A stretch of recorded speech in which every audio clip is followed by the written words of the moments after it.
Australia study visa. Australia कभी बहुत ही ज़्यादा स्ट्रिक्ट नज़र आता है, लेकिन अब जब 2024 की शुरुआत हो गई है तो ऑस्ट्रेलिया किस तरह से स्टूडेंट्स को वीज़ा देने वाला है, इस पर सभी की नज़रें रहेंगी। थोड़ी नरमी दिखेगी या फिर सख्ती बरकरार रहेगी? प्रोसेसिंग टाइम में कितना वक्त लगेगा जीटी को लेकर, या फिर अब जो जीएसटी शुरू होने वाला है उसको लेकर किस तरह का माहौल रहने वाला है? रिफ्यूजल रेट ज़्यादा तो नहीं होगा? रीसेंट पास आउट स्टूडेंट अभी भी क्या अप्लाई कर सकते हैं फैब इनटेक के लिए? तो ये सारी जानकारी आज की वीडियो में रहने वाली है। स्वागत है आप सभी का, मैं हूं हरजोत कौर और ऑस्ट्रेलिया स्टडी वीज़ा को लेकर ये सारी जानकारी आपके साथ शेयर करेंगे। चोपड़ा कंसल्टेंसी से अब्रॉड एजुकेशन एडवाइजर मिस्टर उदित चोपड़ा जी हमारे साथ हैं। बहुत बहुत स्वागत है जी। नमस्कार। नमस्कार जी।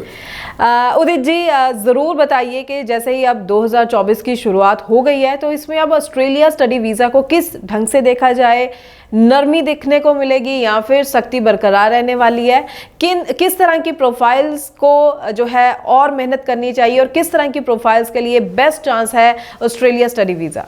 मैम देखो, 7-8 दिन पहले एक इमिग्रेशन की अपडेट आई थी ऑस्ट्रेलिया की, that they want to make changes according to the student. काफ़ी ज़्यादा इन्होंने काफ़ी निकाली है इमिग्रेशन की जो वेबसाइट पे चेंजेस जो होने हैं। So basically that is for February intake.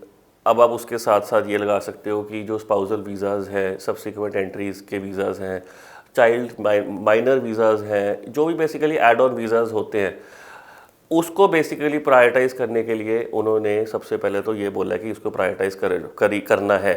Because right now dependent visas is a big task, क्योंकि उनके रिजल्ट्स नहीं आ रहे हैं और पार्टनर्स के जो वीज़ा होते हैं which are not married but they are actually in relation, so उनको सब क्लास 309 में एक कैटेगरी डिफाइन की हुई है। उनके वीज़ाज़ भी 5-5, 6-6 महीने से अटके हुए हैं। So now they want to clear that backlog very immediately because they want to concentrate on student visas now. उसके बाद राइट नाउ जैसे कि आपको पता है कि फेब्रुअरी इनटेक में अब सीट्स काफ़ी ज़्यादा कम रह गई हैं या ख़त्म ही हो चुकी है। So July intake is where they are every consultant is eyeing. अब जो बच्चा बेसिकली अपनी पढ़ाई पिछले साल ख़त्म कर चुका है, उसके लिए जुलाई इनटेक तक बोलना कि मैं जुलाई इनटेक में जा रहा हूँ 2024 में, उसको एक्सप्लेनेशन देना मुश्किल है। बट उसका सोल्यूशन ये है कि बच्चा कहीं ना कहीं एडमिशन ले ले फर्स्ट ईयर की पढ़ाई के लिए, सो दैट एक यूनिवर्सिटी को एक वो जाएगा। क्योंकि आपको ये पता है कि अगर हम एजुकेशन कहीं ना कहीं ले लेते हैं फर्स्ट ईयर की, कहीं पे भी बीकॉम ले लो या अपनी +2 के बाद कुछ भी आपने लेनी है, you need to show that you have been studying in that university or college in India and now you are keen to apply in July intake that is eligible. अब बच्चे के पास अगर कोई प्रूफ ही नहीं है दिखाने के लिए तो फिर उसका कोई फ़ायदा नहीं है actually. Then 2024 intake would be gone for you. Right now make yourself prepared that you get admission in some kind of college or university. बड़ा है छोटा है कोई बात नहीं, but you need to explain yourself that you are studying in that university.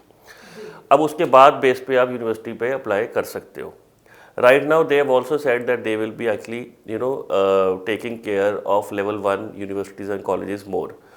अब level 1 में जो आती हैं, RMIT आ गई, स्विनबर्न आ गई, ये सारी यूनिवर्सिटीज़ के ऊपर इनके वीज़ाज़ को प्रायोरिटाइज ज़्यादा किया जाएगा। अगर प्रायोरिटाइज किया जाएगा तो इसका मतलब ये साफ है कि उसके जो सक्सेस रेट है उसको भी ज़्यादा मिलेंगे। अब लेवल 1 में जाने के लिए आपको ये भी पता है कि कुछ चीज़ें होती हैं जो ख्याल रखना पड़ता है, जिसमें आपका IELTS एंड PT स्कोर अच्छा होना चाहिए। हो सकता है आपसे इंटरव्यू की तैयारी पूछी जाए, स्विनबर्न ले या कोई भी अच्छी यूनिवर्सिटी ले, so the student has to be careful with their funds also.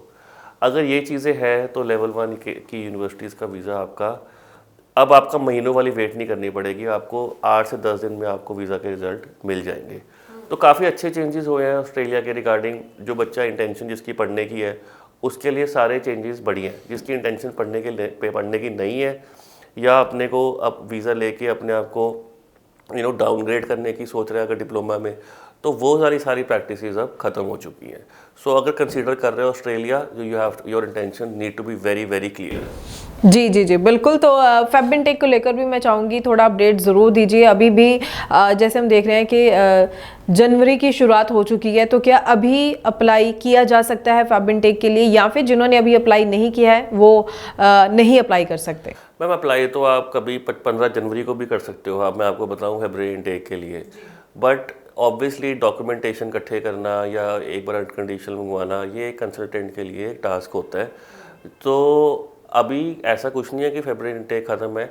अगर आपके पास पेरेंट्स के पास ITR है 10 लाख की, 8-10 लाख की दिखा सकते हो, फंड्स हैं अकाउंट में 25-30 लाख के, तो आप हफ्ते पहले भी अप्लाई करो तो आपको अनकंडीशनल ऑफर लेटर आ जाएगी। But the point is documentation में कहीं ना कहीं गैप रह जाता है या उसको कहीं ना कहीं कुछ कवर अप करने के लिए उसको टाइम देना पड़ता है हमको, तो इसलिए तो टाइम उसका थोड़ा सा एक्स्ट्रा लग जाता है।